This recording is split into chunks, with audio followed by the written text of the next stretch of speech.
Well, this time of year, you'll see repair crews up and down Indiana roads patching a winter's worth of wear and tear and undertaking major repairs and resurfacing projects.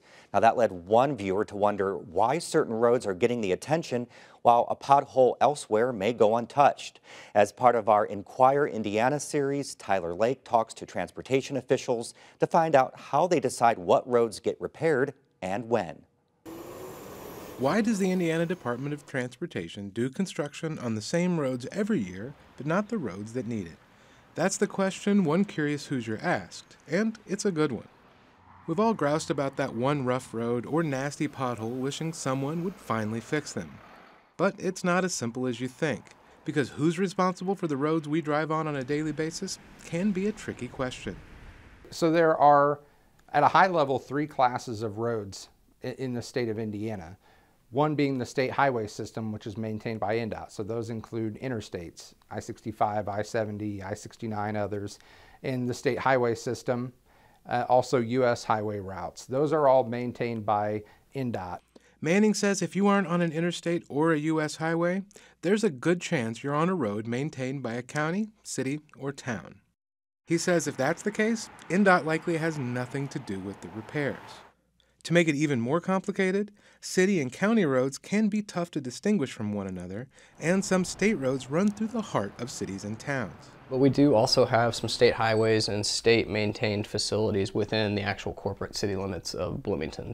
If you think of 3rd Street east of College Mall Road, headed towards Brown County, that entire stretch is going to be INDOT. The bypass north of 3rd Street all the way up to I-69 now, that's going to be state maintained and controlled. While finding the party responsible for maintaining roads may not always be easy, once you find that information, getting the problem addressed can be.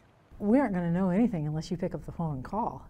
So calling with a complaint is the absolutely appropriate thing to do. INDOT and most local governments have phone numbers, websites, and even apps to make it easier for Hoosiers to report roads in need of repair. Come in person with your complaint. Come with pictures. Make sure you always send pictures. That's the very best thing to do because that gets it to our attention.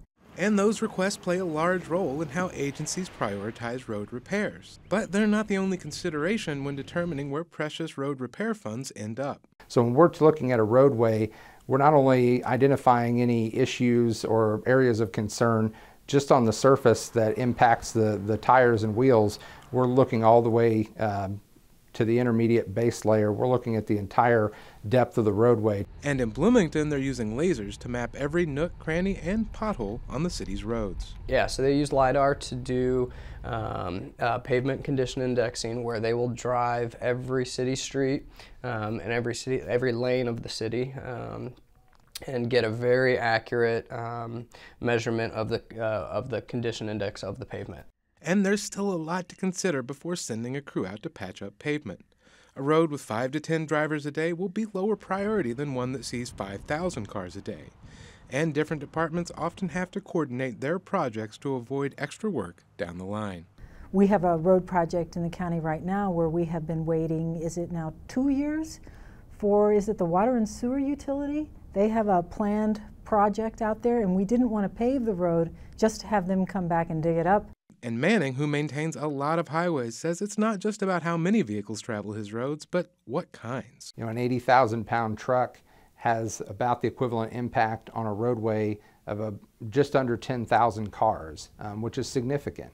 So roadways that see a heavy amount of traffic, a heavy amount of truck traffic, inherently have higher maintenance costs and they have more frequent needs. But the biggest wrinkle in any road construction plan is money, or the lack of it. Musgrave says the money falls 2 to 3 times short of the need in Vanderburgh County. She says there are around 550 miles of road, and they aren't able to address more than 10 to 15 a year. She says a large chunk of road repair funds come from the gas tax, and falling gas prices can vaporize her projected revenue. And for Manning at INDOT, the fact that many of our interstate roads were built 4 to 5 decades ago is a looming problem.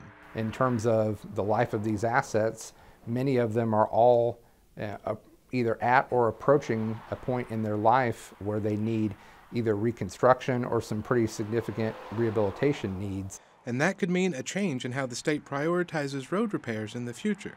But for now, Manning says they've got it down to a science.